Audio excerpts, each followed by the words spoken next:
కేసీఆర్ కు దమ్ముంటే double bedroom ఇండ్లు ఇచ్చిన దగ్గరే ఓట్లు అడగాలని సవాల్ చేశారు సీఎం రేవంత్. కాంగ్రెస్ పార్టీ కూడా ఇందిరమ్మ ఇండ్లు ఇచ్చిన చోటే ఓట్లు అడుగుతోందన్నారు.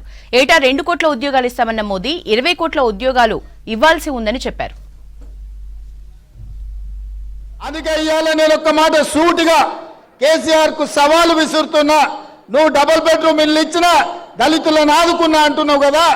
ఏ ఏ ఊర్లలో అయితే కేసీఆర్ డబుల్ బెడ్రూమ్ ఇల్లు ఇచ్చిండో ఆ ఊర్లలో నువ్వు ఓట్లు వేయించుకో. ఏ ఊర్లో అయితే ఇందిరమ్మ ఇండ్లు ఉన్నాయో ఆ ఊర్లో మేము ఓట్లు వేయించుకుంటాం. ఈ సవాల్కు సిద్ధమా అని చెప్పి నేను కేసీఆర్ని అడుగుతున్నా. ఇక ఈయనిట్లుంటే ఇక మోడీ అయితే ఇక ఆయన మాటలకు అద్దే లేదు నాయన. ఆయన మంచి మంచి డ్రెస్సులు వేసుకుంటాడు, తీయగా మాటలు చెప్తాడు. ఆయన బీజేపీ ఎన్నికల మేనిఫెస్టోలో చెప్పారు 2022 వరకు భారతదేశంలో ఉన్న పేదోళ్లకు 100% ఇండ్లు కట్టిస్తాం. ప్రధానమంత్రి ఆవాస్ యోజన పథకం కింద దేశంలో ఉండే ప్రతి పేదవాడికి ఇల్లు కట్టిస్తా అని అడిగాడు. నేను ఇవాళ సూటిగా కిషన్ రెడ్డి గారిని, ఆయన డాక్టర్ లక్ష్మణ్ను నేను అడుగుతున్న ఈ వేదిక మీద నుంచి మీడియా మిత్రుల సాక్షిగా ఈటెల రాజేందర్ని అడుగుతున్నా.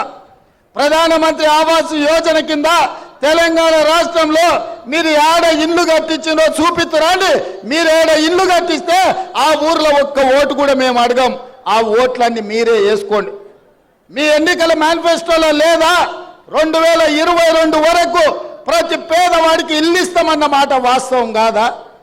తెలంగాణ రాష్ట్రంలో బీజేపీ ఎన్ని ఇల్లు ఇచ్చిందో ఇవాళ సమాధానం చెప్పాలి ఓట్లు అడగనికి వస్తే. అదేవిధంగా బీజేపీ నాయకుడు నరేంద్ర మోడీ గారు అన్నారు రైతుల ఆదాయాన్ని 2 ఇంతలు చేస్తాం 2022 వరకు అని అన్నాడు. ఇవాళ పెట్టుబడి దక్కక లక్షలాది మంది రైతులు ఆత్మహత్యలు చేసుకున్నారు. ఢిల్లీ సరిహద్దుల్లో ఇవాళ రైతులు దీక్ష చేస్తుంటే, కనీసం మద్దతు ధర కోసం కొట్లాడుతుంటే తుపాకీ తూటాలు పేల్చి ఇవాళ అక్కడ ఢిల్లీలో రైతులను బలి తీసుకున్నది నరేంద్ర మోడీ ప్రభుత్వం అని నేను ఈరోజు ఆ ప్రభుత్వం మీద నేను ఆరోపణ చేస్తున్నా. అదేవిధంగా స్విస్ బ్యాంకులో నల్లధనము లక్షలాది కోట్ల రూపాయలు ఉంది. అవన్నీ తెచ్చి ప్రతి పేదవాడి ఖాతాలో 15 లక్షల రూపాయలు వేస్తా అని అన్నాడు నరేంద్ర మోడీ. మా పేదోళ్ళకు కాదు, ఈ మీడియా మిత్రుల కన్నా ఎవరికన్నా ఖాతాలో ₹1 నన్ను వేసినాడా?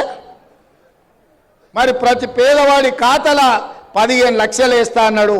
15 పైసలు కూడా వేయలే, అనా పైస కూడా వేయలేదని నేను ఈ సందర్భంగా చెప్పదలుచుకున్నాను.